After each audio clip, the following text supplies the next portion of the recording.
Karena Rasul Shallallahu Alaihi Wasallam, bahwasanya Nabi Muhammad Shallallahu Alaihi Wasallam yuksiru min qaul, memperbanyak daripada berzikir Subhanallah wa bihamdihi, astaghfirullah wa atubu ilaihi. Galat, sehingga Sayyidah Aisyah nanya kepada Rasul Shallallahu Alaihi Wasallam, ya Rasulullah, araka tuksir min qauli Subhanallah wa bihamdihi, astaghfirullah wa atubu ilaihi. Aku sering sekali mendengarkan beberapa waktu terakhir ini engkau sering mengucapkan Subhanallah wa bihamdihi, astaghfirullah wa atubu ilaihi. Ada apa gerangan wahai Rasul? Faqala akhbarani Rabbi anni sa'ara alamatan fi ummati.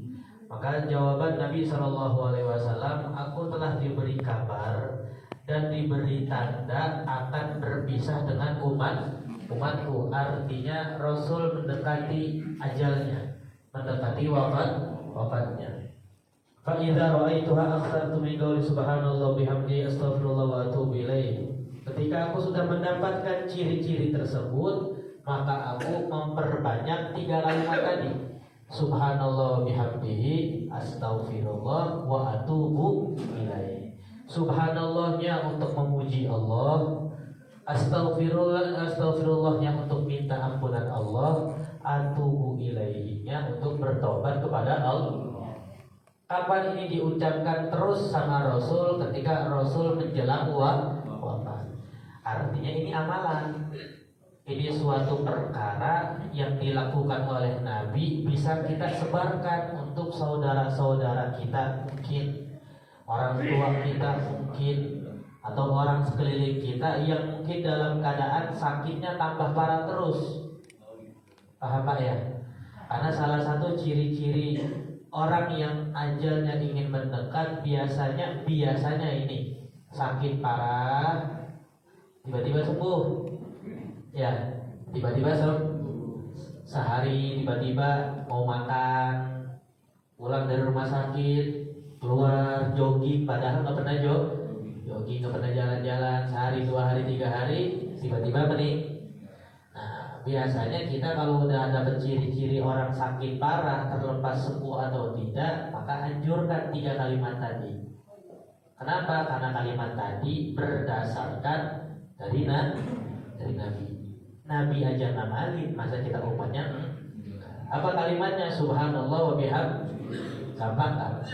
Gampang ya. Subhanallah wa bihamdihi, astaghfirullah wa atubu ilaihi. Karena ini yang selalu dibaca oleh baginda Rasul ketika sudah mendapatkan ciri-ciri akan wafat. Faqad ra'aituha, dan aku telah mendapatkan ciri-ciri tersebut dengan dalil idza jaa nasrullahi wal. Jadi ketika Nabi setelah Fathu Mekah, pembebasan kota Mekah, itu satu ciri-ciri Nabi akan wafat. Wa ra'aitan nasa yadkhuluna fi dinillahi afwaja. Setelah memang terjadinya Fathu Mekah, banyak orang masuk Islam secara berbondong-bondong, baik dari Mekah, luar Mekah, sekeliling daripada negeri Tanah Hijaz saat itu pada masuk Islam. Bahkan dari Yaman banyak yang masuk Islam. Dari sekeliling Arab lah gampangnya saat ini, banyak yang mendatangi Rasul untuk masuk Islam.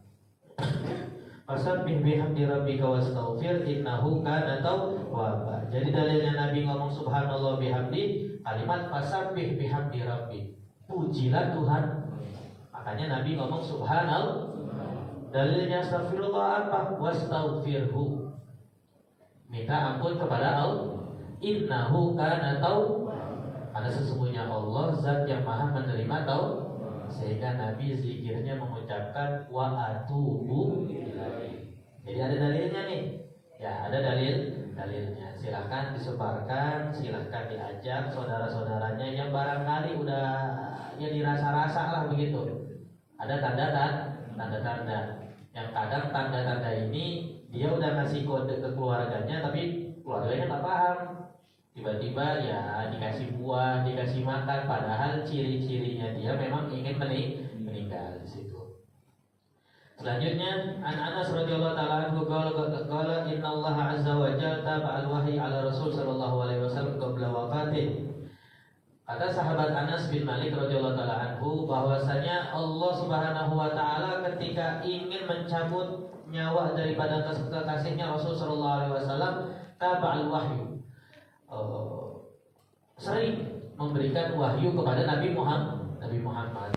Qabla wafatihi tuwfiya aktsara ma kana al-wahyu. Bahkan dikatakan sahabat Anas detik-detik meninggalnya wafatnya Nabi itu saking seringnya wahyu datang sampai berbeda dengan waktu-waktu sebelumnya. Maka timbul pertanyaan, lah kok bisa sahabat Anas tahu Nabi Muhammad sedang mendapatkan wahyu? Iya kan ya? Sahabat Anas kok bisa tahu menjelang wafatnya Nabi banyak banget wahyu turun? Emang ada ciri-cirinya? Ada. Kalau kita belajar ulumul Quran, kitab apapun, yang penting ilmu yang membahas tentang Al-Quran, bukan tafsir ya, namanya ulumul Quran. Itu banyak para ulama berkomentar menceritakan tentang ciri-ciri Nabi kalau sedang mendapatkan wahyu. Salah satu sahabat mengatakan ciri-ciri Nabi kalau lagi mendapatkan wahyu dari Allah, malaikat Jibril lagi ngebisikin ayat Quran ke Nabi itu, sekeliling sahabat mendengar seperti dengungan lebah. Tahu ya lebah ya? Awon. Nah itu kalau gitu, itu sahabat dengarnya itu aja. Padahal Nabi Muhammad sedang mendapatkan wahyu. Ini ciri-ciri pertama. Ciri-ciri kedua, biasanya Nabi Muhammad itu mengeluarkan keringat dingin padahal lagi adem. Lagi enak-enak aja, tiba-tiba Nabi merasa kayak kena sesuatu yang berat, keringat dingin, tegang. Lalu ada suara lebah tersebut, maka para sahabat paham Nabi sedang mendapatkan wahyu. Bahkan dalam kitab Ulumul Quran karangan Dr. Syekh Nuruddin Idir kalau tidak salah, itu pernah satu ketika Abdullah bin Umi Maktum, seorang sahabat yang diberikan kekhususan oleh Allah Subhanahu wa taala, matanya buta, pandangannya diambil oleh Allah, tapi tahu kapan terbitnya fajar. Ya, kapan terbitnya fajar, padahal matanya secara zahir diambil oleh pandangannya. Pada saat itu sedang Abdullah bin Umi Maktum di sebelah Nabi, kayak begini modelnya. Nah, Nabi Muhammad saking akrabnya sama sahabat tuh gak pakai pemisah. Ya, beda dengan orang-orang sekarang pengen banget kelihatan bedanya, sehingga bangkunya lebih tinggi dan lain-lain di situ. Nah, kalau Nabi enggak, dekat sama para sahabatnya sampai detik itu, katanya ya dalam kitab itu Abdullah bin Umi Maktum pahanya di bawah, di atas pahanya Nabi. Jadi pahanya Nabi modelnya begini, di atas pahanya Abdullah bin Umi Maktum. Tiba-tiba Nabi sedang berbicara sesuatu, Abdullah bin Umi Maktum merasakan pahanya berat banget, lebih berat dari sebelumnya. Setelah diperhatikan, setelah dirasakan tambah berat, Abdullah bin Umi Maktum sampai mengatakan, kalau aku tidak langsung geser pahaku tersebut bisa jadi patah. Saking beratnya. Beratnya bukan berat tubuhnya Nabi, bukan, karena Nabi sedang mendapatkan wahyu. Bahkan dalam riwayat lain mengatakan kalau Nabi sedang dalam keadaan naik unta, naik kuda, naik apapun intinya kendaraan, wahyu itu nggak bisa diprediksi. Kayak paket udah nyampe di DC Cakung gitu, atau lagi proses pengantaran, nggak bisa begitu wahyu. Kadang datangnya ya jam 2 malam. Beda sama wahyu tetangga kita ya. Kalau wahyu tetangga kita ngabarin dulu ada di rumah nggak mau datang. Ini wahyunya dari Allah. Ini nggak bisa diprediksi. Kadang jam 2 malam, kadang jam 7. Keadaan Nabi bermacam-macam. Saat itu Nabi sedang menaiki tunggangannya, tiba-tiba tunggangannya itu duduk. Para sahabat bingung. Lagi enak-enaknya jalan, tiba-tiba tunggangannya duduk.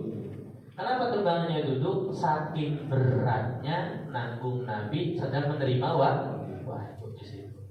Paham ya? Terus tiba-tiba ada orang akhir zaman mengatakan kembali ke Al-Quran aja, jangan baca yang lain-lainnya. Waduh, pengen belajar ilmu begini gak bakal nemu di Al-Quran. Harus ada ilmu-ilmu yang berkaitan dengan Al-Quran. Ya contoh tadi ulumul Qurannya. Kalau kita nggak tahu, cuma hanya membaca Al-Quran, kita tahunya Al-Quran langsung jadi. Tidak tahu bahwasanya proses terjadi menerimanya wahyu ayat Quran yang kita baca sangat berat.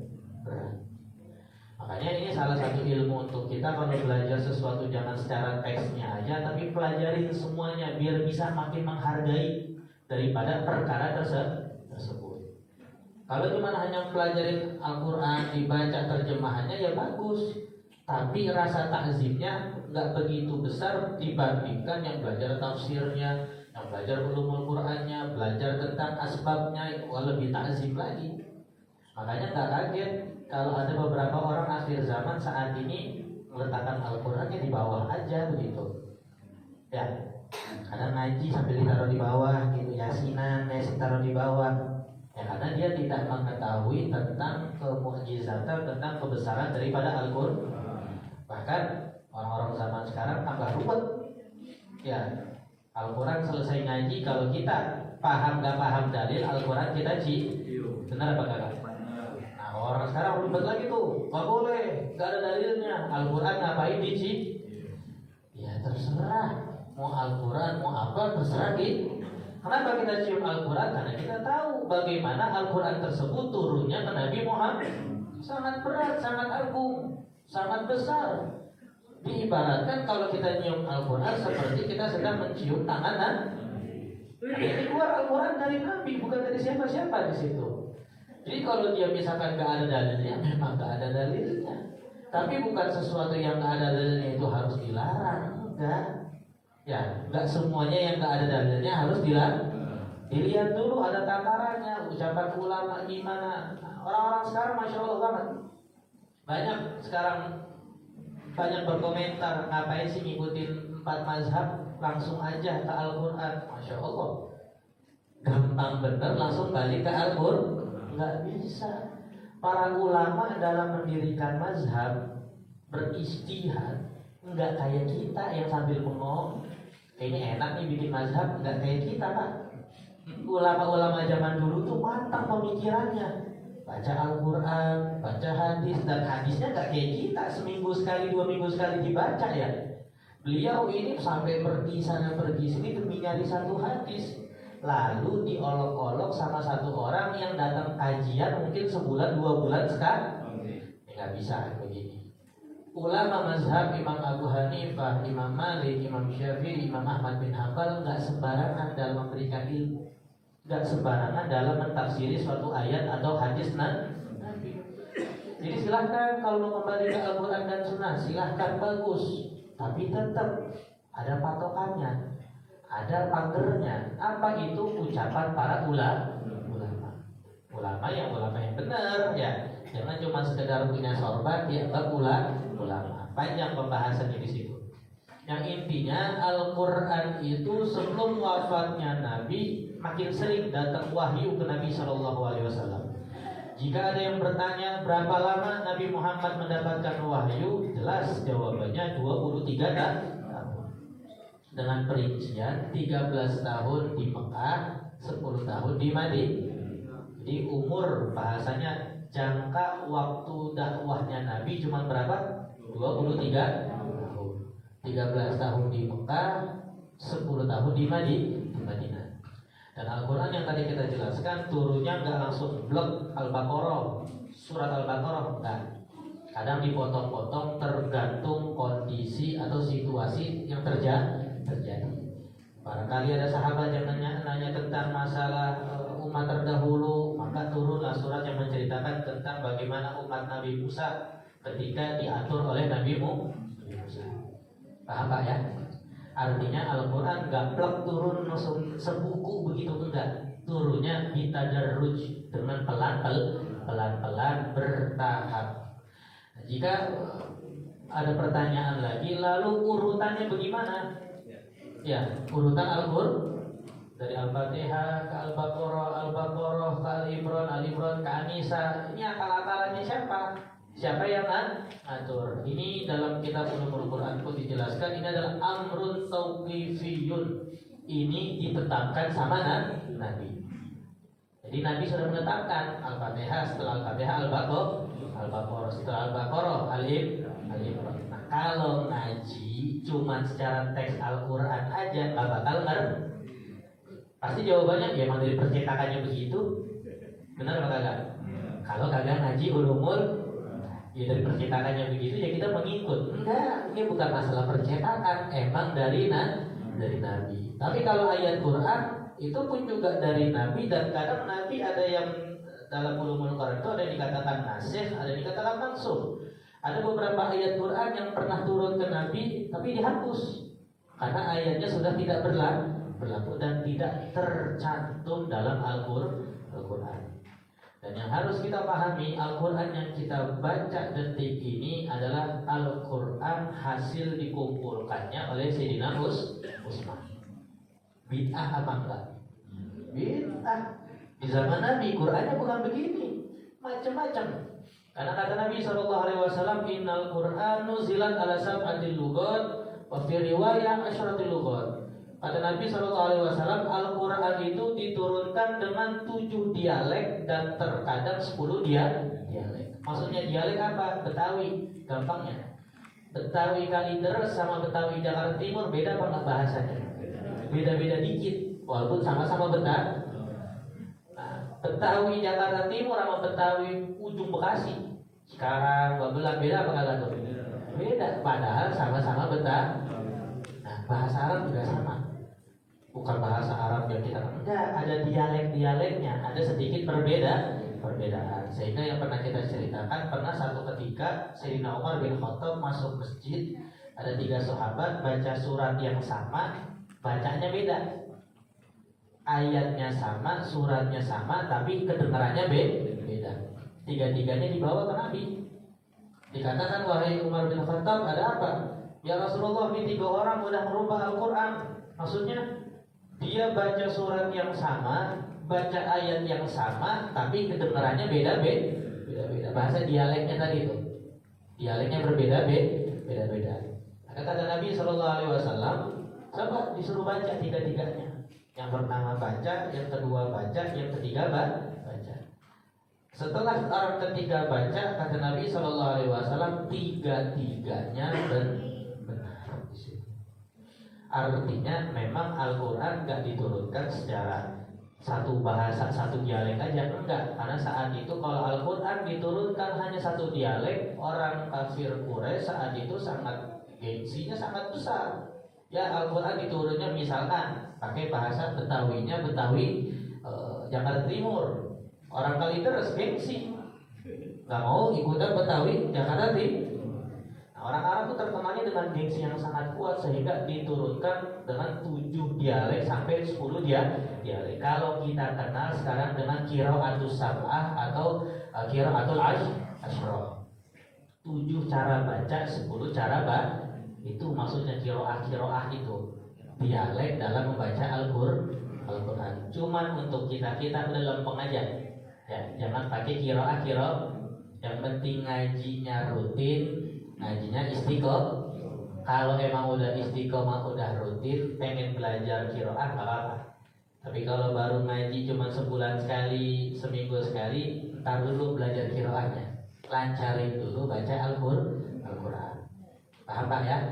Jadi Al-Quran urutannya itu bukan dari percetakan, emang dari Nabi. Dan Al-Quran di zaman itu sangat terkumpulnya berceceran. Ada yang nulisnya, karena zaman dulu kan gak pakai pulpen, gak pakai buku tulis.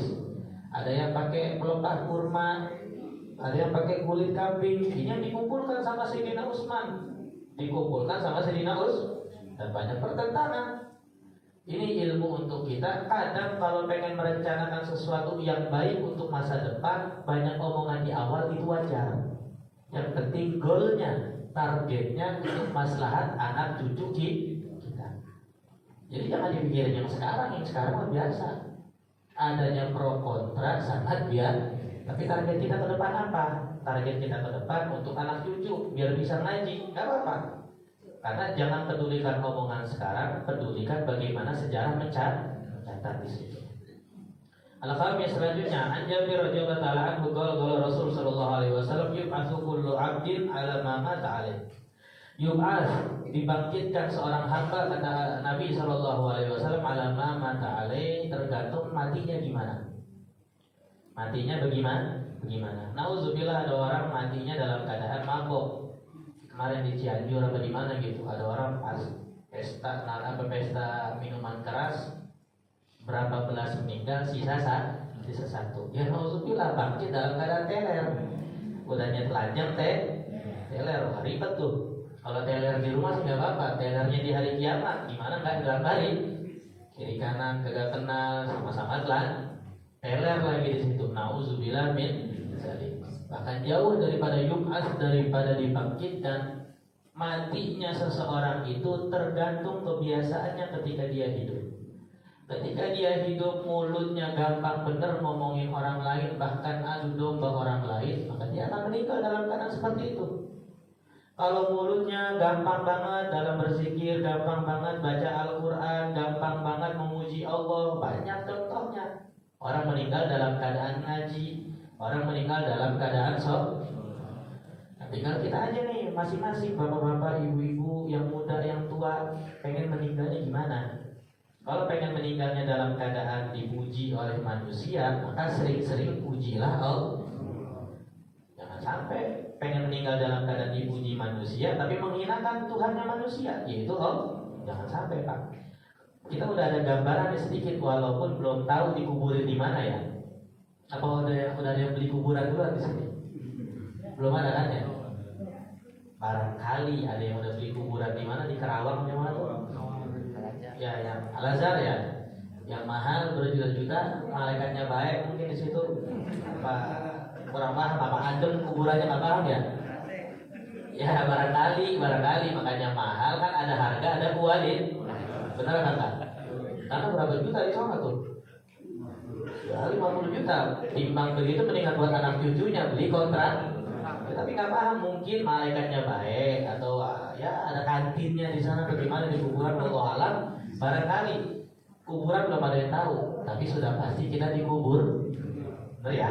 Kuburan belum ada yang tahu, tapi sudah pasti kita dikuburkan.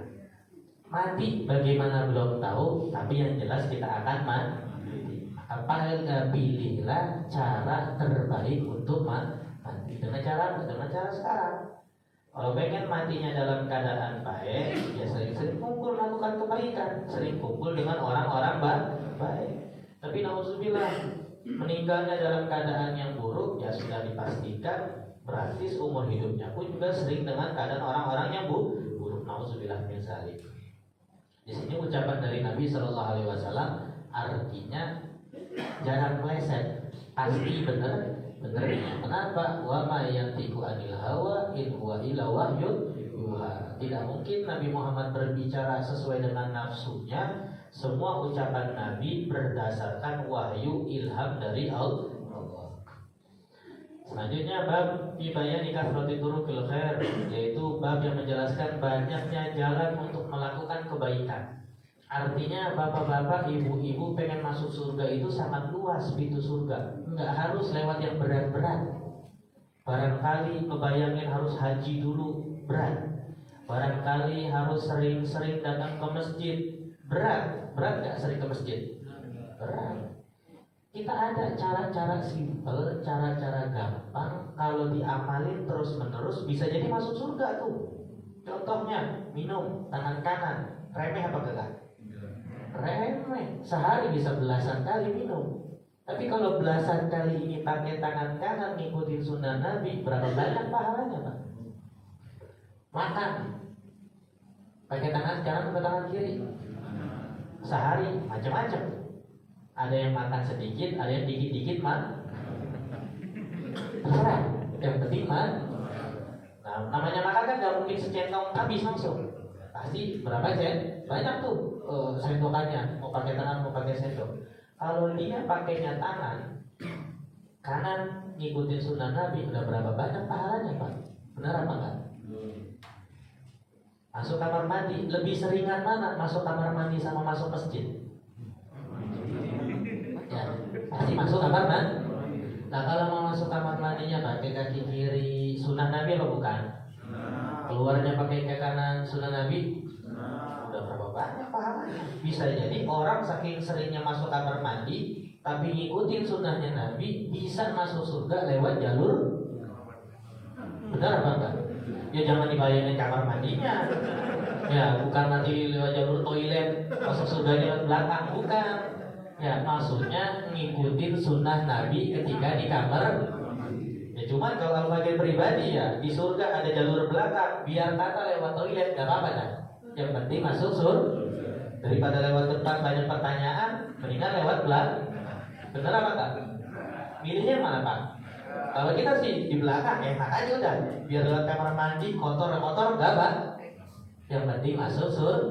Maka bener. Mau lewat depan kagok banyak nanya. Ini nanya itu kagok dah. Agak sanggup. Mendingan lewat belakang. Barangkali dikasih rokok sebungkus 2 bungkus bisa masuk surga. Nah itu canda ya kan? Nggak ada rokok di sana, nggak ada warungnya juga di sana. Cuman barangkali karena sesuai dengan babnya bayangkan berturun bil khair, banyaknya jalan untuk mendapatkan kebahagiaan, jalan kebaikan dari Allah. Kamar mandi bisa menjadi sebab masuk surga. Karena masuk masjid bisa jadi pas kajian doang, bisa jadi pas sholat wajib doang, bisa jadi pas Jumatan doang, ya kan? Tapi kalau kamar mandi hampir tiap hari, tiap waktu.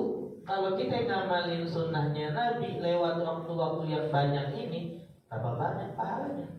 Dan jangan kita, ini kan sunnah kecil, jangan. Nggak ada yang kecil ketika di sisi Allah. Nggak ada. Apalagi yang kita ikutin sunnahnya siapa? Sunnah Nabi Muhammad. Nabi Muhammad siapa? Kekasihnya Allah. Wah, tambah nggak ada yang kecil Pak di situ.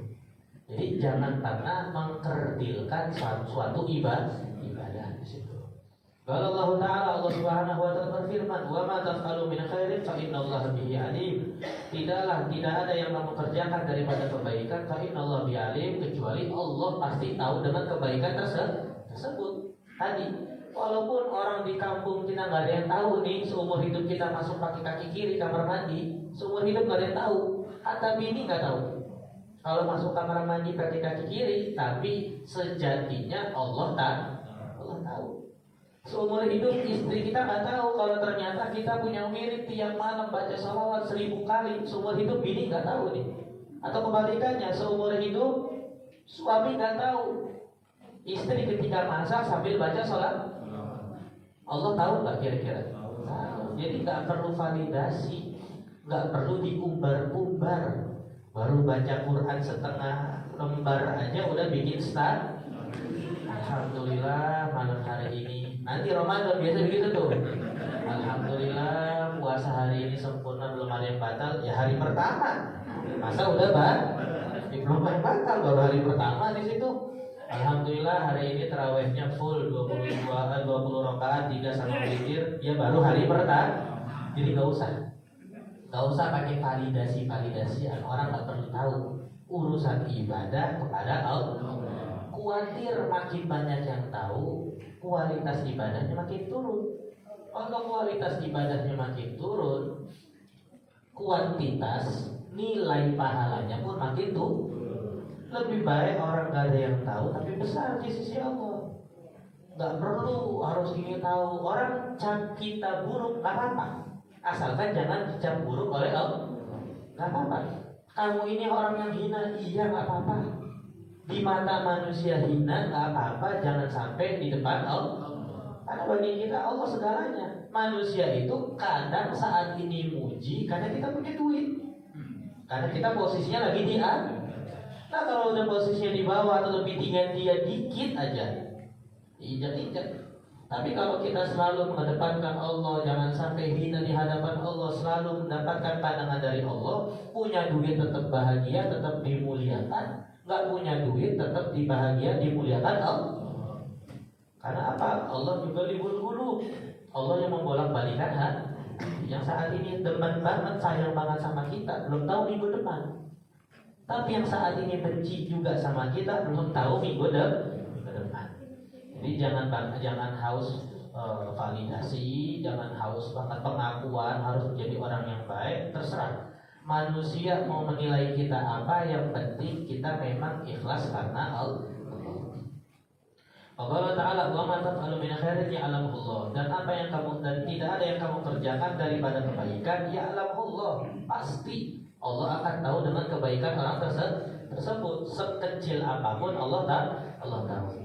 Allah Ta'ala faman ya'mal mithqala dzarratin khairai sekecil biji atom. Nggak bisa pakai mata, pakai teleskop, di zoom berapa kali baru kelihatan tuh biji zarah tuh. Sekecil apapun Allah tahu daripada ibadah kita.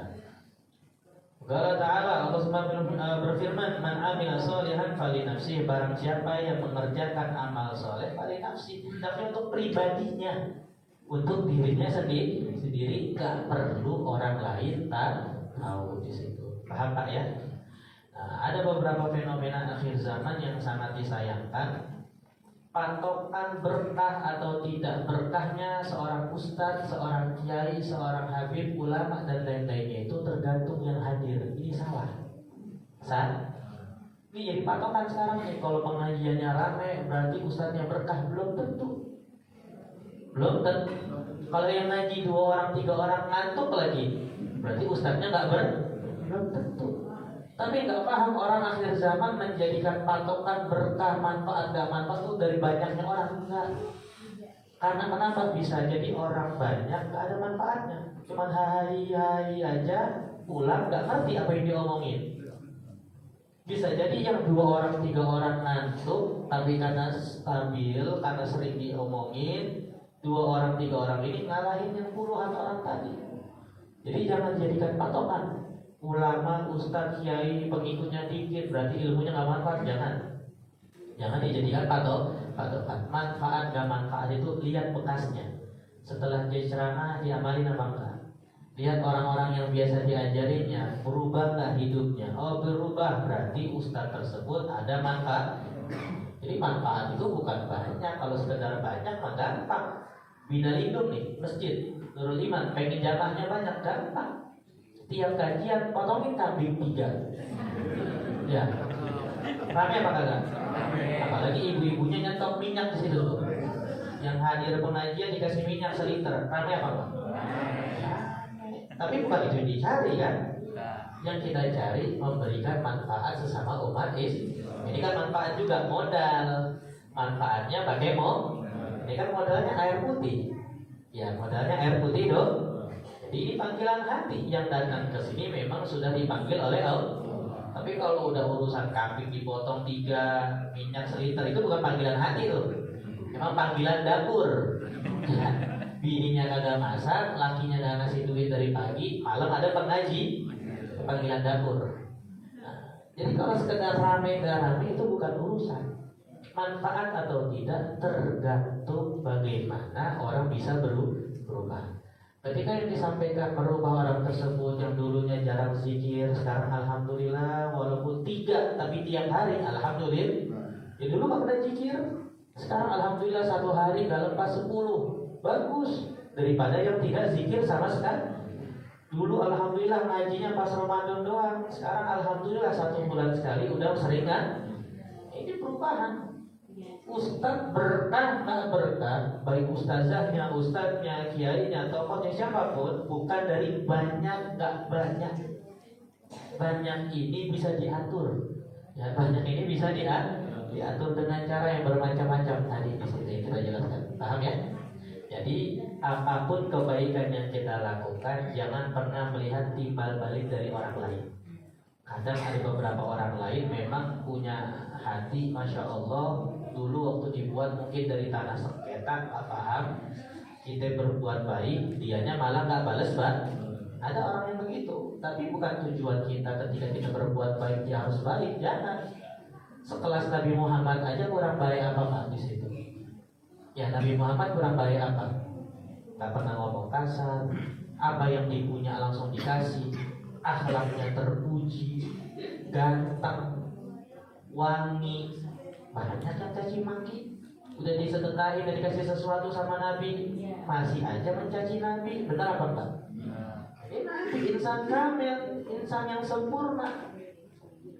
Gak ada kekurangan dari tubuh Nabi, tapi masih aja ketika melakukan kebaikan balasannya gak baik juga.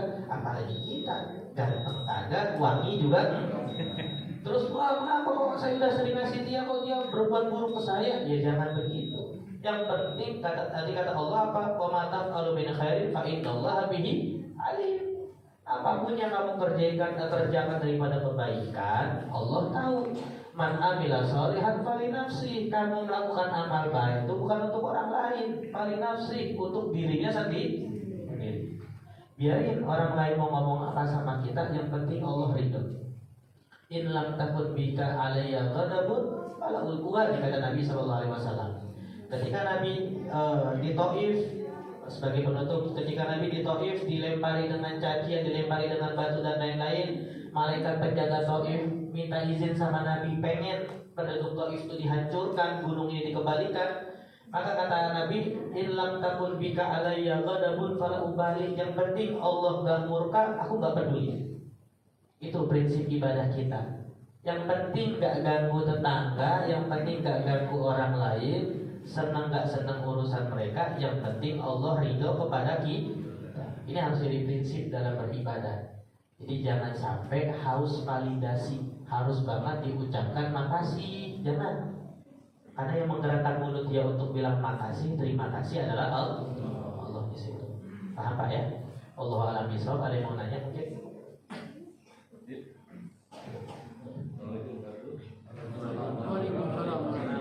Ilmu Quran dari itu yang akan sampaikan. Wahyu pertama ini juga surat Al-Alaq.